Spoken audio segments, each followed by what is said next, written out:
Two objects of masses m1 and m2 having the same size are dropped simultaneously from height h1 and h2. Find out the ratio of the time taken by the that they would take in reaching the ground. Will this ratio remain same? Okay, ठीक है, time का ratio निकालना है, ठीक है, time का ratio निकालना है, वो निकाल लेंगे। लेकिन पहले हम ये समझने की कोशिश करते हैं कि ऑब्जेक्ट अगर कोई ऊपर से नीचे फेंक रहे हैं तो फॉर्मूला क्या होगा। तो जस्ट एक इमेजिन करो कि आपके पास कोई बिल्डिंग है,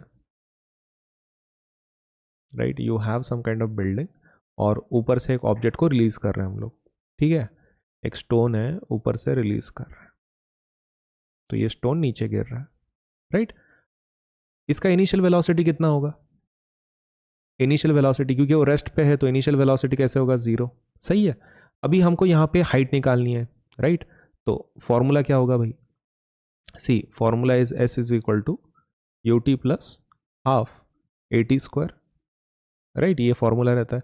अब इसको मॉडिफाई करते हैं, एस की जगह पे क्या आएगा? Height u t plus half, a की जगह पे क्या आएगा? G, g T square. अभी हाइट, यू का वैल्यू कितना है? यू का वैल्यू 0 है सिचुएशन में, क्योंकि ऑब्जेक्ट रेस्ट पे था, है ना, ऑब्जेक्ट क्या है? रेस्ट पे है ऊपर, इसलिए यू का वैल्यू है 0, तो this will become 0, 0 into T plus half G T square, सही है। So this will become H is equal to, ये तो 0 इंटू 0 आ जाएगा, plus half G T square. तो एच का फॉर्मूला क्या आ रहा है? हाफ जी टी स्क्वायर, सही है। तो यहाँ पे टी का फॉर्मूला क्या आएगा फिर? T will be equal to, t will be equal to, t will be equal to, t का फॉर्मूला क्या आ जाएगा? T square will be equal to 2 into h divided by g, है ना। सो टी का फॉर्मूला क्या आ जाएगा? Root 2h by g, right, ये फॉर्मूला आ जाएगा। अब इन्होंने रेशो लेने के लिए बोला है, राइट, हाइट दोनों का, एक का h1 बोला है, एक को h2 बोला है, तो आप रेशो ले लो, टाइम का बोल रहे हैं। सो पहला चीज हम लोग सॉल्व कर लेते हैं। टी का फॉर्मूला है root 2h by g, right. तो T1 का फॉर्मूला क्या आएगा? T1 का formula will be root 2h1 by जी, है ना। जी का वैल्यू तो चेंज नहीं होगा, G will remain same. G क्यों चेंज होगा? जी विल रिमेन सेम, तो जी वैसे के वैसे रखा है मैंने। T2 will be equal to, T2 will be equal to 2h2 by जी, है ना। अभी दोनों का रेशो ले लेते हैं, T1 by T2, T1 by T2 will be equal to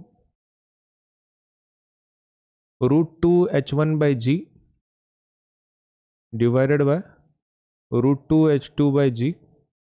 इसको कंबाइन कर लेते हैं ये स्क्वायर रूट्स को, तो दिस विल बिकम, एक बड़ा स्क्वायर रूट बनाते हैं, 2h1 बाई जी इंटू ये 2h2 बाई जी है ना नीचे वाला, सो दैट इज 2h2, वो जी कहाँ चला जाएगा? ऊपर चला जाएगा, राइट। आई होप मैं इसको कलर में कर लेता हूँ so that you can understand. ये वाला जो जी है वो यहाँ पे चला गया है, और ये वाला जो जी है वो नीचे चला गया, ठीक है। I hope you understand this.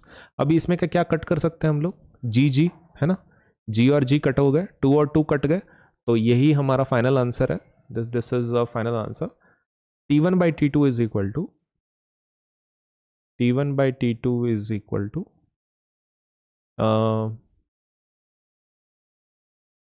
H1 by H2. Okay, so that's our final answer. इसको कंपार्टमेंट बना लेते हैं हम लोग। Okay, so T1 by T2 का फॉर्मूला क्या आ रहा है? H1 by H2। तो पहला पॉइंट तो हमने क्लियर कर लिया, this we have done. Second देखते हैं अभी, will this ratio remain same if one of the object is hollow and the other one is solid. अगर एक ऑब्जेक्ट हॉलो है और एक सॉलिड है तो इस रेशियो में कुछ फर्क आएगा क्या? तो देखो, उसका वो हॉलो है कि सॉलिड है कुछ फर्क ही नहीं पड़ रहा है, क्योंकि ये जो रेशो है उसका हाइट के ऊपर डिपेंडेंट है। रेशो किसके ऊपर डिपेंडेंट है? हाइट के ऊपर डिपेंडेंट है, तो रेशो तो चेंज नहीं हो रहा है, राइट। और जी भी डिपेंड नहीं करता है मास ऑफ द ऑब्जेक्ट के ऊपर, भले ही वो फॉर्मूले में जी आ रहा हो, राइट। यहाँ पे आप देख सकते हैं ये वाले फॉर्मूले में एक तो हाइट आ रहा है, नहीं तो जी आ रहा है, राइट। हाइट वो हॉलो है कि सॉलिड है उससे फर्क नहीं पड़ता, और जी मास ऑफ द ऑब्जेक्ट के ऊपर डिपेंड नहीं करता, तो इसलिए रेशो चेंज नहीं होगा फॉर द फर्स्ट सिचुएशन, है ना। इसके लिए तो चेंज नहीं होगा for the first. Second, both of them are hollow, size remaining the same in each class. Size अगर सेम है तो रेशो का क्या होगा? See if the bodies are hollow then also the ratio remain same. वो फर्क ही नहीं पड़ता है वो दोनों हॉलो हैं कि कैसे हैं। तो इसी को हम लोग फाइनली लिख देंगे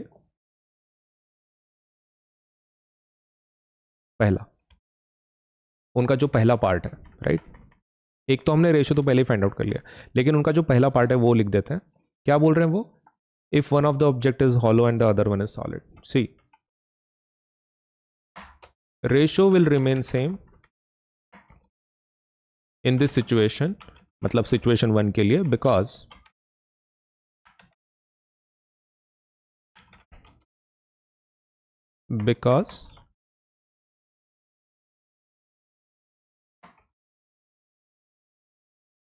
G does not depend upon, नहीं तो एक देखो G का आपको नहीं लिखना है तो वो भी चलता है, राइट, क्योंकि रेशो में मास है ही नहीं ना, तो सीधा सीधा हम लिख सकते हैं ratio will remain same in this situation because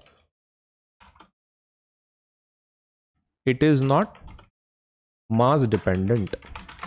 इस फॉर्मूले में मास है ही नहीं ना, इसमें मास कहाँ है? देखो हॉलो के लिए क्या होगा?